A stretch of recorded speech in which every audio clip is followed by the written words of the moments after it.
Hey, eCom Masters, welcome to the show.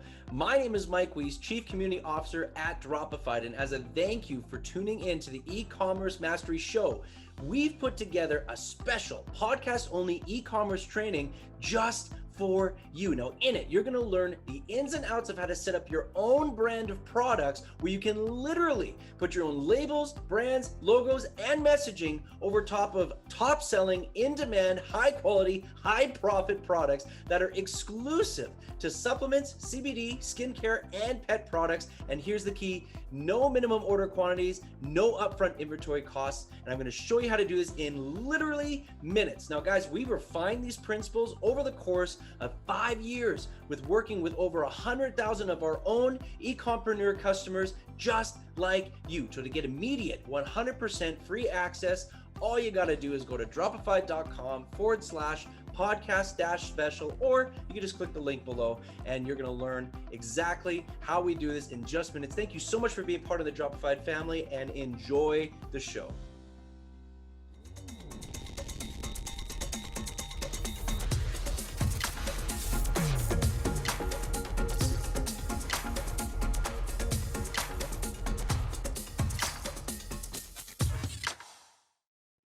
Ladies and gentlemen, welcome to eCommerce Mastery. I'm your host, Ben Gothard, and today we have the honor of speaking with a gentleman who has sold over $40 million of product through email marketing. He sent hundreds of millions of emails. And on top of that, he's an angel investor.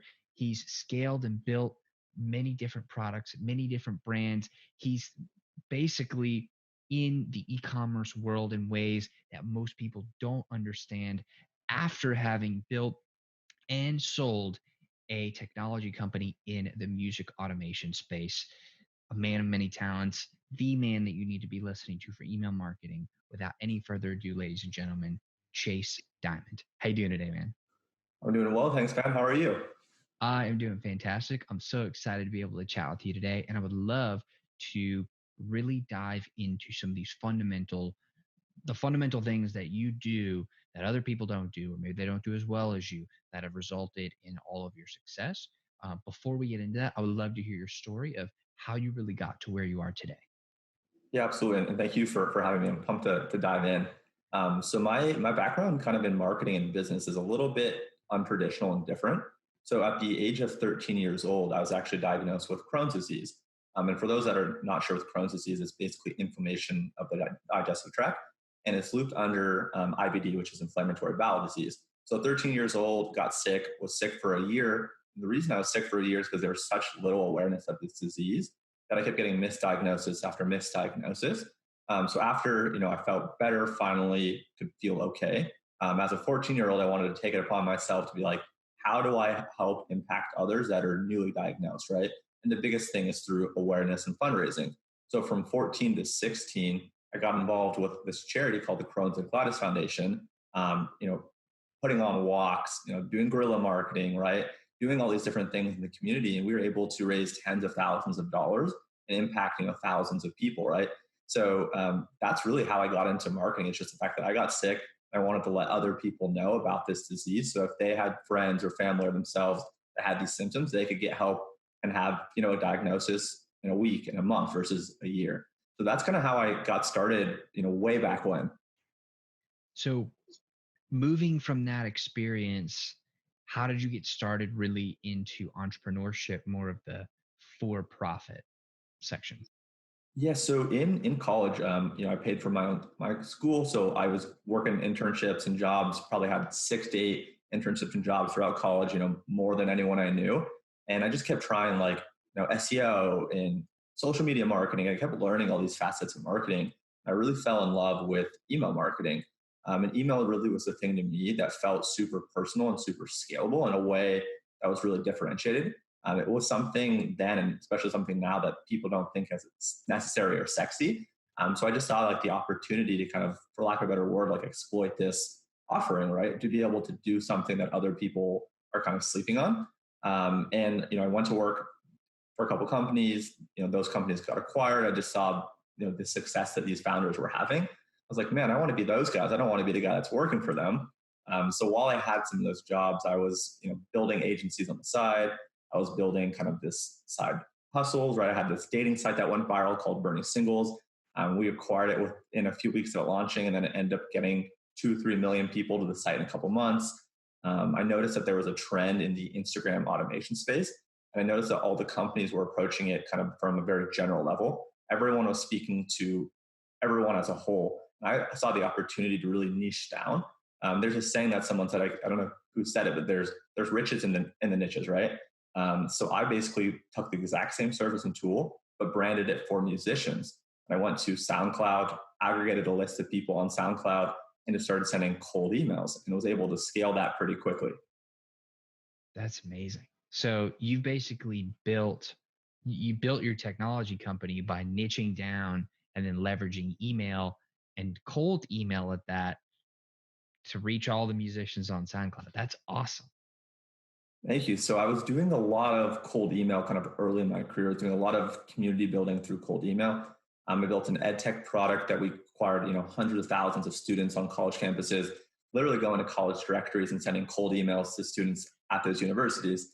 I then went on to build an email travel series called The Discoverer, which is much like The Hustle and The Scam and Morning Brew, where we took a really strong editorial stance on travel. And I scaled that from 0 to 500,000 email subscribers in 10 months, again, largely through cold email. Instagram was the platform that we aggregated data from, and we were sending people highly personalized emails at scale. So 5 million, 10 million, 15 million emails with 50 to 60% open rates, 10 to 15% responses, and people just loved it. So I had this really core skill set of building communities through non-paid acquisition. And one of my buddies was like, yo, dude, like this is so cool, but I know there's going to be data privacy laws coming into effect soon, right? This was before GDPR. This was before California privacy law. Maybe you should kind of transition and get ahead of that so that way you don't get in trouble. So that's kind of how I got into e-commerce. Was about 3 years ago. I took the skill sets that I had on cold email and started doing it for opt-in email, right? A lot safer, a lot more kind of cookie cutter, right? You do this and you get that. Whereas with cold email, right, like you could burn a domain, you could get spam complaints, like you could do all these things and it's a little bit more variable. So that's kind of how I transitioned from cold email and building communities to now doing what I do today. As a buddy just said, do what you're doing in that world, but take it into this world and you'll be safe. So taking the community building aspect of scaling a community without using paid ads, how do you build your lists now? Yeah, so now it's a little bit different. So I guess quickly I'll talk about a few of the channels we use then, and I'll talk about the channels we use now. So on this travel series in particular, cold email was the largest bucket. We probably acquired about 150,000 to 200,000 people from cold email. Once we had that base, we were running giveaways, right? So for us, we wanted people that were interested in travel. Pretty much anyone with a pulse on the internet is interested in travel in some form. They're either A, an active traveler, or B, they like the idea of travel, right? It's kind of aspirational. So we leveraged kind of the current audience through social sharing on Facebook, Instagram, forwarding, and email. We incentivized these people that the more entries that they got, the higher the chances they had of winning. So, we were acquiring tens of thousands of people every month from our own giveaways. We also then partnered with other companies that had, people in the travel vertical and space that were complementary and non-competitive. And we ran giveaways with them, right? So if we were able to get tens of thousands of new people ourselves, partnering with them, right, you can only imagine how quickly we scaled and grew. One other interesting thing that we did to kind of, I'll name two more actually. One thing that we did is I think about communities in three ways. You either buy one, you build one, or you partner with one, right? So this was around 2017 where scaling on Instagram wasn't hard, but it was harder than it was earlier on, right? So I basically took the approach of why don't we start building our own organically, see what we could do, but why don't we explode that growth by buying some of these communities? So we actually bought like 5 or 6 viral travel Instagram accounts. And then we completely wiped all the photos. We completely rebranded it and we niched down. So we knew that people wanted to sleep in tents. We knew that there was a group of people that wanted to sleep in their van. We knew that there was luxury travelers. We started building these communities and these brands around the type of traveler someone was. And we'd start showing them more specific content. And we took this base that we bought of like 500 or 600,000 followers, and we grew to 2.2 million followers on Instagram. And we were featuring people from the community on stories. We were featuring people in the post. We were sending people to type forms to fill out content around specific destinations we want to feature. Anytime we feature them in the email, you got to imagine they were sharing with their friends, right? So those are a lot of the things that we did on the community building side. I think that were a little bit different and unique. And today in the world that we live in, some of those things still apply, but I do strongly believe for a lot of the brands that are building e-commerce, the quickest, best, and easiest way is through leveraging paid social, whether that be Facebook, Instagram, Snapchat, Pinterest, or paid search, right? But typically most of our clients are pretty aggressive on paid Facebook and paid Instagram. That makes a ton of sense. So now that we understand a little bit more about how we can build some of that audience, we have some tools in our toolkit now. Obviously, we're just scratching the surface here, but once we are building that community, how do we then leverage email to be more successful, make more sales, build more community? Like once we've figured out exactly how we're gonna start acquiring, how do we then manage them? That's a great question. So on the acquiring side, one other piece there. So you drive traffic right through paid social, paid search, SEO, influencers, whatever your top of funnel strategy is. And then on our end where we sit, we leverage subscription forms, right? Sign up forms. That could take the place of a pop-up, right? Something that pops up on your screen, kind of takes over the whole thing or part of the center. There's also a flyout, which is a little bit less obtrusive. It kind of just scrolls out from the bottom of the screen. And there's also what's called an embedded subscription form, right? So typically at the bottom of someone's site, they'll have an embedded subscription form. Maybe in a blog post, they'll have an embedded subscription form. So those typically are the three ways that we acquire emails. You always have to be testing these forms, right? Because depending on how many people you get, small increases in conversion, whether it's an increase of 1%, 5%, 10%, it's a pretty big and meaningful difference when you have thousands, tens of thousands, or hundreds of thousands of people coming to your site every month, every quarter, every year. So that's really kind of one of the things that we focus on is the email collection. Once we collect the emails, we typically then funnel them into a welcome series for non-buyers. And basically what this is a 4-part email sequence where the whole goal here is to educate and nurture people and really build trust. You build trust through social proof. So the number of reviews you have, maybe you have 100 5-star reviews, right? Maybe you have 1,000 5-star reviews. Maybe you've been featured in X, Y, and Z publication or magazine, right? Maybe you're in 500 retail stores. These are all the types of things that you really want to be telling people about in your welcome series. So that way you build trust. At the end of the day, there are so many different products that people can buy. They have so many different options. But if you seem like the best option from a price, from a trust, from all these different standpoints, you're going to have a lot of competitive advantage. And in the pop-up, typically people will offer free shipping, some kind of discount, some kind of offer. This is the welcome series. That's the place where you make sure you give them the offer, right? So in the first welcome years, hey, Ben, thanks so much for subscribing. Welcome to brand X, Y, and Z. So great to have you here. Here's what you can expect from us. And oh, by the way, here's your 10% off, right? Use your code at checkout. You'll hear from us soon, right? So those are the types of emails that we send, maybe how you're different than your competitors. So for example, there's a company out there called Magic Spoon, which makes a healthier cereal kind of alternative. So instead of like Frosted Flakes and Fruit Loops and the cereals that we grew up eating, they make kind of a healthier, less carbs, more kind of conscious cereal. And they basically have a really cool graphic in their welcome series where they literally just straight out call out the other guys, basically us versus them. Us, we've got 3 grams of carbs, and these guys have 20 grams of carbs, right? We've got 2 grams of sugar, these guys have 15 grams of sugar, right? So they really have a graphic in their email that makes you realize like, oh, wow, I didn't realize how bad these other cereals were and how great of an option this is. So really long-winded, use this welcome series as a place to educate and nurture so that way you can ultimately ask for the sale. That makes sense? Yeah, absolutely. And it seems like we're using, once we acquire that email address, we're using this welcome series to basically build a relationship with the customer and to imprint on their mind how great the brand is and how it really stands out and why they should want to do business with that brand. Absolutely. And think about it this way. This is an analogy that I started using pretty recently, so I hope it makes sense. So Ben, say you come over, say I'm having a party at my house or something, right? I know you, say you bring, your friend, your wife, your girlfriend, whoever, you bring someone over, right? As the host, right? I want to obviously greet you. Hey, Ben, how's it going? Great to see you. But I want to be extra kind and, respectful to whoever your plus one is. Hey, how are you? Can I take your coat? Can I get you a glass of water? kind of show you around, right? So almost like if you think about someone hosting an event or a party, when people are new that they don't know, think about the things that they do and say and the actions that they take to make that person feel really warm and welcome. Because ideally, right, if you're my friend, I want you to be able to come back. So I want who you're with to be able to have a great time. And that's really kind of the analogy I started using recently on like how you should think about this welcome series. That's really powerful. So, what are the things, maybe we're a new business or we don't have as much traction, we don't have the huge accolades, like what can we still share with them or say or bring into our messaging that is going to be powerful enough to really still accomplish the same, uh, get the same result? So I think it depends on like what your business does and who you are. So for example, if you're a business that's smaller but that has maybe let's say like a social enterprise or a social impact, like for example Tom's Shoes, maybe you would focus more on the aspect of like, hey, here's what we're doing for the world. This is why we set out to do it.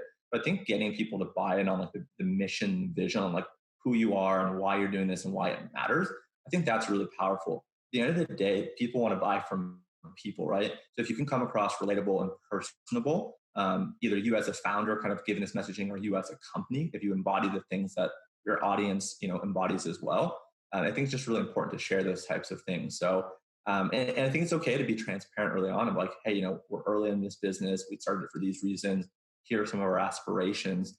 So again, obviously the more social proof you have, the better, but I don't think it's a prereq, right? These are all things that you should be doing, irrespective. That makes a ton of sense. So we've acquired the email address. We've now built a relationship a little bit with our welcome series. What do we do next? Yeah, so kind of the focus right now on the low-hanging fruit, and then we can kind of go a step further.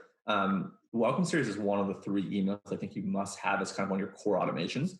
The next is what we call the abandoned checkout, right? So other than the email collection on the front end, we also collect emails at checkout, right? So if people go through the first page, enter their name, their phone number, their email, and they press next, we collect their email, right? Whether they purchase or not. At that point, right, people either bailed from buying for a couple reasons, right? Maybe they got distracted. We're all very distracted, so that makes sense. 2, maybe you didn't have free shipping. And 3, I think a lot of times these consumers are trained to see, I know this customer is probably going to send me an email. Is there going to be a discount code? That type of thing, right? So I think there's a lot of intrigue of like, what is this email actually going to look like? Is it going to give me a better offer than I've seen before? They're going to give me an offer when I haven't seen one before. Like, what does that look like? So the abandoned checkout's a really great way to show people the item or the items that they left behind and kind of remind them about the value proposition, right? This t-shirt that I'm wearing is, the most comfortable t-shirt you'll ever buy, right? It's not going to ever wrinkle. Make sure you check out now. Oh, and by the way, Ben, here's 10% off, right? Offer is valid for 24 hours, right? So it's basically trying to take you from the consideration phase of, man, Ben, you were so close. They're trying to push you over that line and taking you from consideration to conversion, right?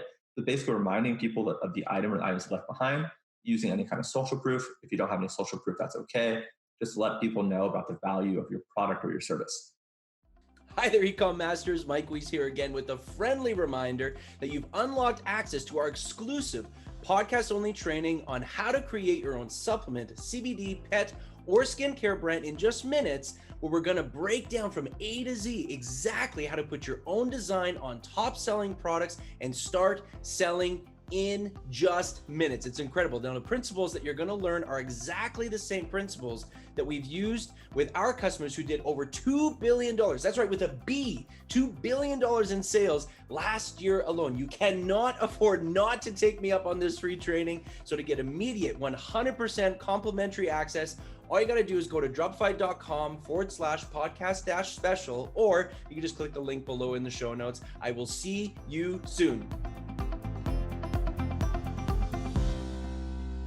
How creative are we really going to get here? Because I'm sure a ton of brands, at least the successful ones, are already sending out these abandoned cart emails, for lack of a better term.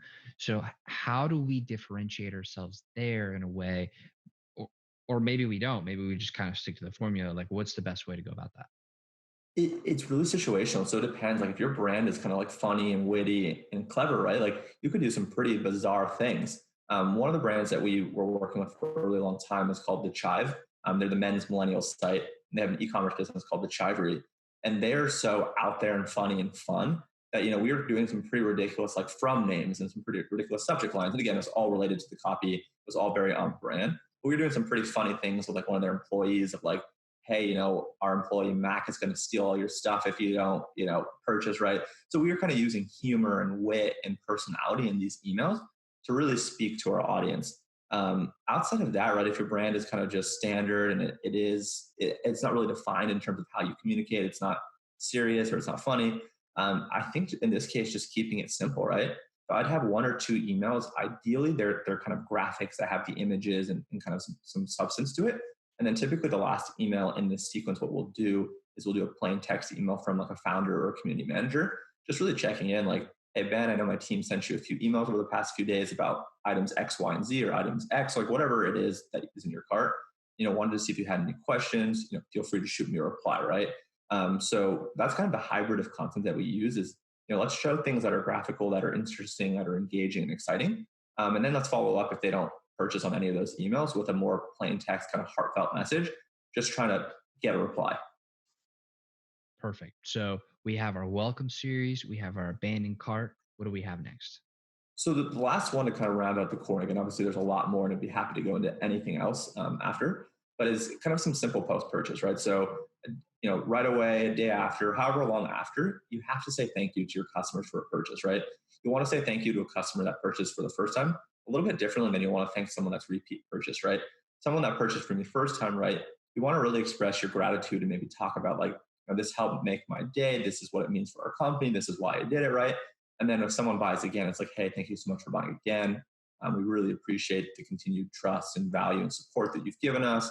This means the world to us, right? So again, the messaging is the same in terms of thank you and really showing your gratitude, but how you actually communicate that should be a little bit different. And again, that could be a graphic email, like an HTML email, or it could be a plain text email. I think it's really important to test the two, depending on the demo, depending on your internal capabilities on your team. Maybe you don't have a designer. Sure, then go with plain text. I think it's better to have these emails regardless of what they look like versus not having these at all. So a customer thank you is one. And then, customer review request after someone's received the item is really important, right? Building that social proof. Again, if you don't have it now, you're going to want to build it. So you ask for reviews, right? And then down the line, again, this is a little bit further along, not as necessary as just having those two out the gates, is trying to cross-sell and upsell depending on how many products you have that people should or shouldn't be purchasing. So we've covered our basics now. We have like these crucial, just core, you gotta have them emails. And the beauty of them is once you set them up once, they just operate and they're automated. So you can always come back, and you probably should come back and improve them over time. But it's kind of like a set it and forget it type of situation. So now that we have our core here of like, okay, we have this down, we know we're at least covering our basics. Let's move into some more advanced strategies that we can use and things that you're using with the brands that you're working with, representing already. Awesome. So I have a couple advanced things that I can talk about. One other thing I want to talk about is, so if someone wants to go above and beyond, right? So you've got these core 3 flows. Let's talk a little bit about the campaign side of the house, and then I'll talk about kind of the advanced on both. So I guess quickly, I should have done this in the beginning, talking about a campaign and kind of a flow or automation. Campaign is a one-time send to a group of people. Basically, me as a brand telling you, Ben, as the consumer, that you need to know about this, right? That could be a Black Friday email. That could be a product launch email. That could be, any type of, promotion or offer, right? That's like a campaign. That's a manual broadcast or blast. On the automation side, right? Those are all the emails we just talked about now. They basically get fired based off of an action or behavior or a trigger.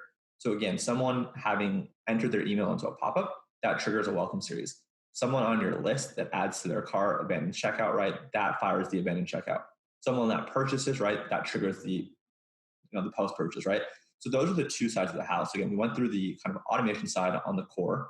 On the campaign side, what we typically do, and again, this might be an overkill for some people listening, we're typically sending, anywhere from 2 to 4 campaigns per week for a lot of our clients. I think at minimum, you should be sending 1. And a couple of the buckets that we're sending, and then I'll talk about like how you should know how many you should be sending. We send typically about 9 different types of campaigns. One I talked about is like a holiday, right? So I don't know what holidays are coming up, like let's say Labor Day, 4th of July, right? Things like that, holiday offers. any kind of new product launches, right? So we're introducing product X, Y, and Z, right? Really exciting. People love it, the greatest and latest thing. Um, any kind of current event. So what I already mentioned, the Chive and the Chivery, this feels like forever ago, but for the Super Bowl, we had basically two emails queued up, one for the Niners and one for the Chiefs. And as soon as we saw that the Chiefs won, we fired out an email, buy our Chiefs shirts, right? That email did like $40,000 in 24 hours. It is so timely and so relevant. And again, obviously there's tons of stuff going on right now with COVID and everything else going on in the world, that there are certain things that your brand feels really strongly about that you can talk about. And not every email has to be a sales email, right? So the other bucket, whether it's current event or these other emails I'll talk about, is just around education and nurturing and giving back. So any kind of blog content. So we work with a wallet company, and one cool blog post that they did is they showed wallets over the ages and why their wallets are kind of so slim and minimalistic now, right? Wallets over the ages used to be these really fat things that you used to keep all your receipts and your cards and everything in, right? And it would burn a hole in your pants, right? Like you can't have that thing in your back pocket. And they talked about like how wallets are slimming and how it's better to have less, right? And less is more. So they've had a really cool blog post that we just shared via email. So kind of having education, sharing any kind of reviews or testimonials within emails. Those are different types of things that we send pretty frequently and regularly for the campaign side. And the way that you should think about it, send one campaign per week, monitor your open rate, monitor your click-through, monitor your revenue, monitor your unsubscribes, monitor your market to spams, monitor your kind of customer support tickets. If the open rates are at or around 20%, if the click-throughs look good, if the revenue looks good, the unsubscribes are low, the market spam are low, try sending a second email per week, right? If that second email also nets out very similar results, try sending a third per week. If at that third per week, you notice the engagement drops, the negative actions like the market spam and the bounce, and those things kind of increase, and the customer support tickets say like, hey, Chase, you never told me you're going to send 3 emails per week. You went from sending 1 email a month, 2 emails a month, to now 3 per week. This isn't what I signed up for. Then kind of the equilibrium of maximizing revenue and minimizing churn is 2 emails per week. That's kind of how we think about it. That is really interesting. So you're almost experimenting with how like frequency and the types of emails, and really making sure you dial in on what your specific audience not just can handle, but what they like and what is Exactly. optimal for them. Exactly. How often do you retest that? Like, are you basically like once a year doing some sort of experimental campaign to kind of recalibrate, or like what's the frequency on testing there? Yeah, so typically, once we kind of establish the cadence, say it's 3 per week, I'd say 3 becomes the average. There's some weeks where we just don't have enough to send that it ends up being 2, and other weeks that it might end up being 4, but we know that that average should be about 3 per week over the course of a month, right? So if we decide 3, we're aiming for 11, 12, 13 emails per month, give or take. That typically will be the ongoing frequency and cadence that we hit until we see something over time drastically decrease. But I'd say the fact that we're very religious about how we segment our audiences, right? Sometimes certain people will get 4 emails a week. Other times, certain people will get 2, depending on the actions and the events that they take and don't take. After we kind of establish that, I'd say more or less it pretty maintains for a long time. But there probably are cases where we've had to go back and kind of recalibrate and reconfigure it. But more or less, like once you do the testing, you see the data, it kind of holds steady for a while. That makes a ton of sense. Please go on. I mean, this is great stuff.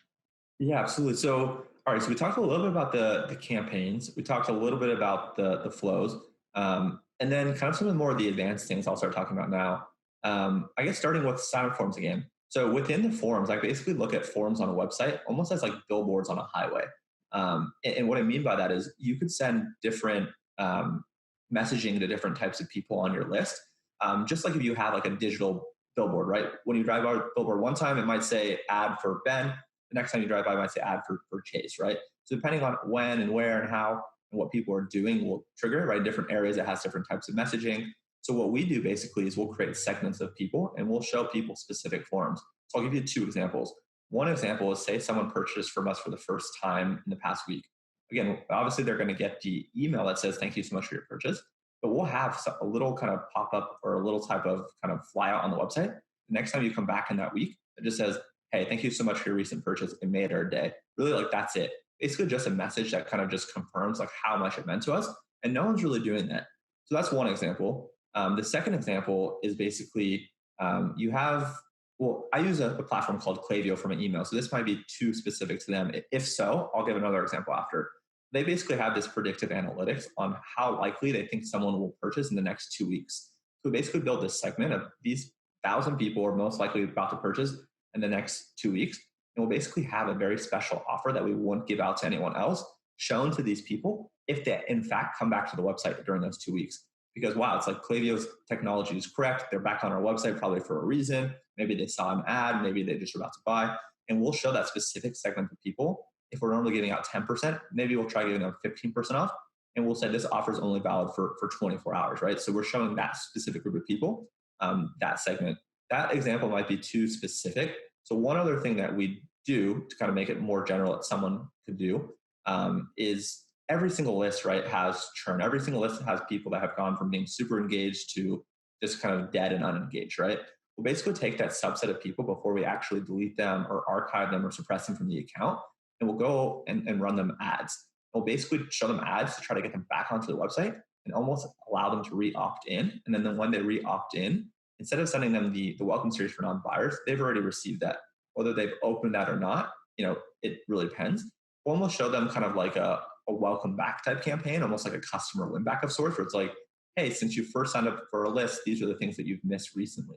So those are kind of some of the interesting things that we're doing with forums and pop-ups that I don't think too many other people know about or are doing. Does that make sense? Yeah, it seems like we're getting into more of advanced segmentation of based upon where the customer is, again, in their journey, then we're showing them extremely relevant messaging.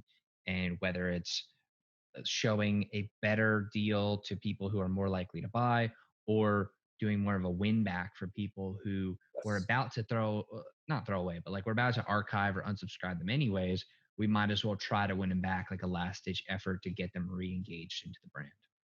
Exactly. And knowing your audience, I'll actually kind of pivot to what the next point. In companies that sell consumables and topicals, we have this flow, this automation that's super successful, super important. And we call it the replenishment reminder. So say your product is a CBD or a supplement, whatever it is, right? We work with all these kinds of clients. And you know that the buying behavior of that product is 4 weeks or 6 weeks, whatever it might be. Let's say it's 4 weeks. Basically what we'll do is we'll have automated emails set up that if you don't purchase within that 4-week window, we're going to hit you with a message on day 25 saying, hey, Ben, just as a heads up, we wanted to make sure you haven't run out of your product. If you have and you need to re-up, here's 10% off your next purchase, right?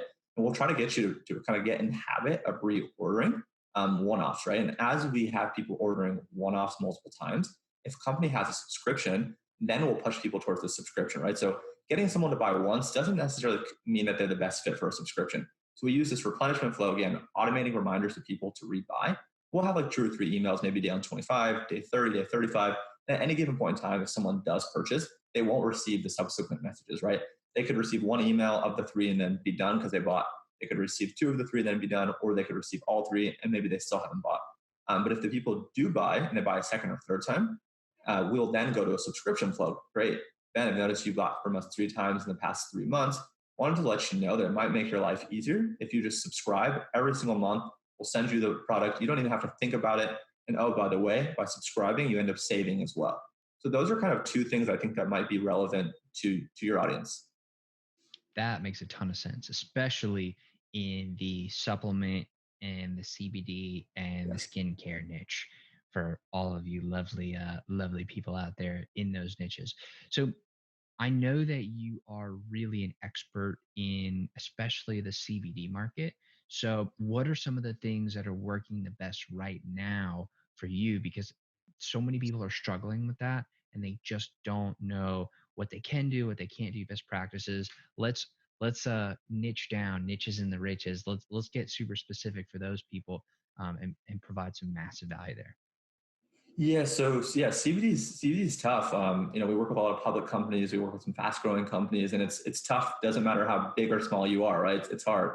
I'd say a couple things. Okay, the importance of email in those businesses, I think, is everything, right? Being able to drive traffic on traditional channels is very tough. It's not impossible, but it's very challenging.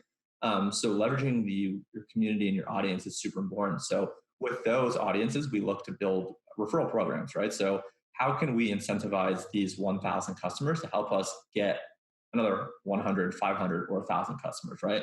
And a lot of times we'll do kind of like the whole model of like Uber and some of these Postmates, that what they do is a whole give to get, right? So Ben, we're buddies, right? Here's $5 off for you on CBD store XYZ. And when you use the $5 off, it unlocks and enables my $5 off, right? We're trying to incentivize these people to share with their friends and their family. So that way everyone wins. So the referral programs, I think, have been pretty successful, more or less across e-commerce, but specifically for these brands because they have so few levers that they can actually pull. That's a really big one. So referral marketing is huge. Running giveaways with other brands that aren't in the same space, but are in health and wellness and nutrition is also huge. So if I'm a CBD brand and Ben, say you own just a regular supplement company, and our products are not competitive and the audience are complementary, maybe we're going after men that are 18 to 35. If I've identified that we're both in that niche, we'll probably want to do like a co-branded giveaway where we put up a $250 gift card to our store. Maybe you put up a $250 gift card to your store, right? So either one people could win $100 each, right? So that's $500 in total, or one person wins $500, right? So running these giveaways with other brands is also another way. Again, giveaways can be a massive hit or miss depending on like how you run it. A lot of times I see companies that sell CBD trying to do travel giveaways where it's like you're going to get a bunch of people that are interested in travel that aren't necessarily related to CBD. So it's a whole like attracts like, like if people are interested in something, then show them that something, right? Don't show them something completely, polar opposite. So that's kind of how, those are the two things. Referral programs and kind of giveaways are what we do as we kind of have a list and as we kind of want to scale and grow it. That makes a lot of sense. And I love how we kind of started pretty early on with referrals and giveaways, and we're making our way right back to it. Just really goes to show the power of things that you could do with email marketing. And I love how with this platform, with this medium of email, because we own that relationship, we don't have to play by the same rules as we do on Facebook or Instagram or Snapchat or whatever, because we basically make the rules. We have, we have to abide by the rules of the market, of course. We don't want to do things that are going to scare away our customers, but we can get really creative and do awesome things with email that we just can't do with any other platform. So it's really, really powerful. Yeah, and to that point, one thing I haven't mentioned is I'd say most of our clients, give or take, are kind of in the range of doing about 20 to 30% of their revenue from email. So, if a brand's doing, let's say, $1 million a year, where like we would expect about 200,000 to 300,000 of that revenue to come from email.